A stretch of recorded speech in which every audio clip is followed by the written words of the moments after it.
Hello and welcome to my channel. If you like my content, please like and subscribe. Hope you enjoyed following videos.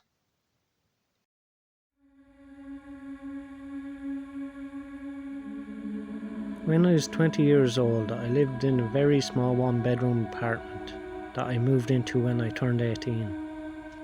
Having a better job and more money in the bank, I decided to rent a small house and leave the apartment. It wasn't anything fancy, but it had more space and it was a nice step up from where I used to live. The only thing I didn't account for was that everything looked off once I set it up. Coming from my apartment, my furniture was way too small and didn't match the interior of the home. It just looked like I moved into a house larger than I could afford. So over the next couple of months I saved up more money and put it aside to buy new furniture. And during these months I also listed a whole bunch of stuff on Craigslist to start getting rid of. Aside from the couch and a couple of other things, I listed most of the dressers, storage shelves and other large furnishings for free. I didn't care about getting paid so long as they were able to help me haul it out of my house. I sold and gave away most of the items until only two things were left, my old bedroom dresser and a nightstand which nobody seemed to want. After a month though, someone finally contacted me about them. They asked if both of them were still available and if they were actually free. I said yes to both and we agreed on a date for pickup. On that day I didn't get home from work until an hour before the time that they were supposed to come. But when I pulled up to my house there was a truck in the driveway. I went up beside them and looked into the window, but nobody was inside. I opened the garage and parked, then went back outside to further inspect a random truck in my driveway. When I looked this time, though someone was in the car, they waved and got out, introducing themselves as the person from Craigslist, here to pick up the furniture. I took a second to react because I was trying to figure out where they were when I pulled in.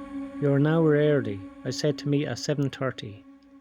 He said he was sorry, but something came up so he needed to come early. I still didn't understand why he didn't text me before coming unannounced, but since he was here I showed him inside. He looked at the items for a second and said he'd take them. I helped him haul out the large dresser and put it in the truck bed. We went back in for the nightstand, but as he picked it up, shuffling sounds came from downstairs, followed by a quiet thump. I looked down the staircase, then back at the man who was now looking at me in a very unsettling way. "Everything okay?" he said in a very monotone voice. I hesitantly nodded and walked downstairs, showing him out. I closed the door behind him and watched out the window to make sure that he left. The whole interaction was very odd from beginning to end, but what I found out after was horrifying. Later that night I saw a small streak on the wall just outside one of the downstairs closets, like someone had brushed against it. I looked around some more, finding very faint shoe prints inside the closet. Someone had clearly been hiding in there. I put two and two together and I was pretty sure that there was another person in my house along with the man.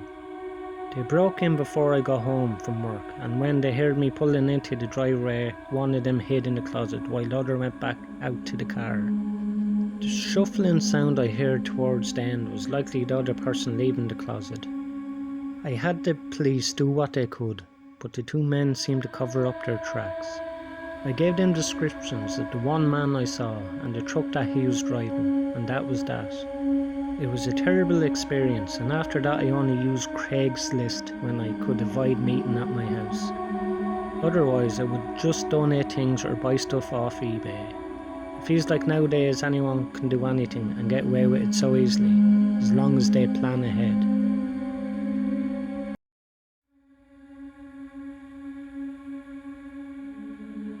All this happened because I saw a YouTube video about a shelf unit stereo. I've been looking for one for some time. The addition of a decent turntable sold me. My first stop was Amazon, unfortunately. They wanted more than I could afford. So I hopped on eBay. I came across a few there, but all the sellers' feedback ratings were lower than I like. At first I thought it was SOL, then I remembered Craigslist. In 10 minutes I found my stereo. I contacted the seller and we agreed to meet at Walmart at around 8 p.m. I grabbed the cash and left around 7:30. Our arrangement was to meet close to the building. I drove around the lot for a good 15 minutes before I gave up. I just figured I'd been trolled. However, as I was heading towards the exit by the highway, I saw two men waving their arms. It had to be the sellers, so I pulled over and parked. I asked why they had parked so far from the store.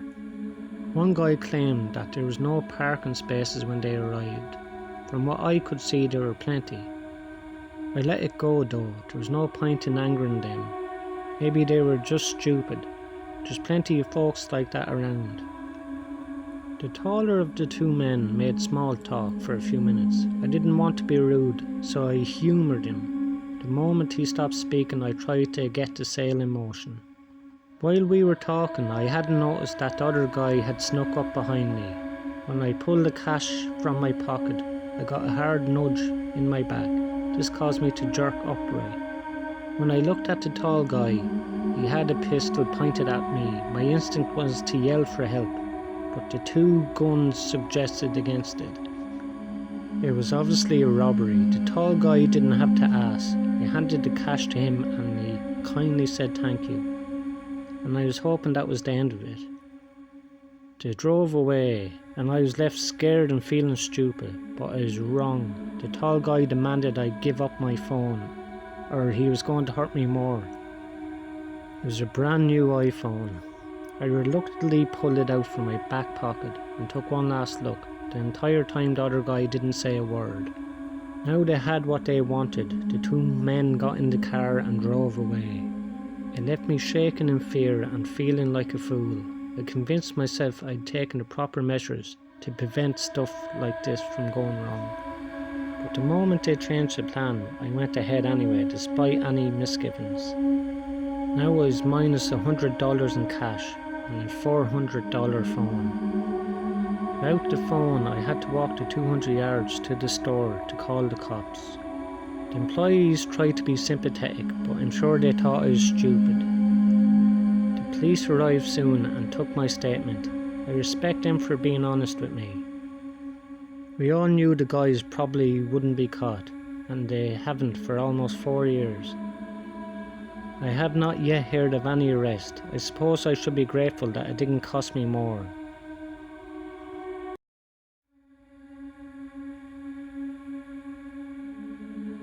I think this still scares me so much because it involved my daughter. It was the summer of 2016 and we had just purchased a new house. The washer and dryer was included with it, were brand new. We already had a set, albeit much older. We saw a chance to make a little money and put them up on Craigslist. I hadn't even been aware of the place before. My son suggested it and it was surprising to me how fast the calls started. We expected it would have taken the weekend at least before we had a buyer. Several people wanted to pick it up the following morning. Unfortunately, our family was travelling to a reunion and wouldn't be around. Every caller was told whoever arrived first Monday morning would be the lucky buyers. The terms were set and we headed out the following morning. That night we received a panicked call from our daughter. She had stayed behind because of an illness. Something truly scary and extraordinary had happened just hours before. She said she was lying in bed watching TV and heard a loud crash, then voices echoed from the living room. Not sure of what to do, she stayed still and listened. When she was certain it wasn't us, she grabbed her phone and hid in the closet. The voices of two men drew closer and stopped outside her door. They were talking about looking for something. She feared that they were trying to kidnap her. The dispatcher kept her calm and they made small talk until the cops arrived. A ruckus could be heard coming from the living room along with some yelling, then everything went silent. The dispatcher stopped talking for a moment. Seconds passed, then it was all over. The dispatcher spoke up and told her that she could come out of the closet. She emerged and introduced herself. Just as the last thief was being let out, it took a week or two to get the full story. Interrogations uncovered their reason for the break-in. The pair had intended on buying the washer and dryer, at least at first. When it was mentioned that we'd be out of town, they decided to break in and take them both. They both swore they never knew that my daughter was there.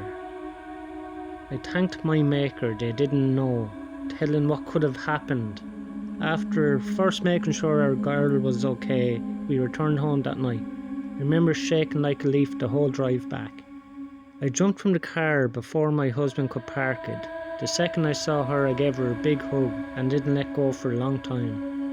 My husband and I spoke to the police the following morning. They assured us because of their previous convictions the burglars would do prison time. They were still inside the last time I heard, and wouldn't be released before 2025. However, with all the cons getting out because of the lockdown, I fear they may be amongst them. Although our daughter seems to have left it in the past, the long-term effects still aren't clear. If they are released early, I hope any hidden trauma doesn't rear its head and set her recovery back. As for the washer and dryer, a nice young couple picked it up that Monday morning. We happened to run into them a few months ago, and they said both units were still working. I mentioned them what happened that weekend, and they were shocked, but still able to find the funny side. I'm glad things went well. We were both able to have a laugh about it.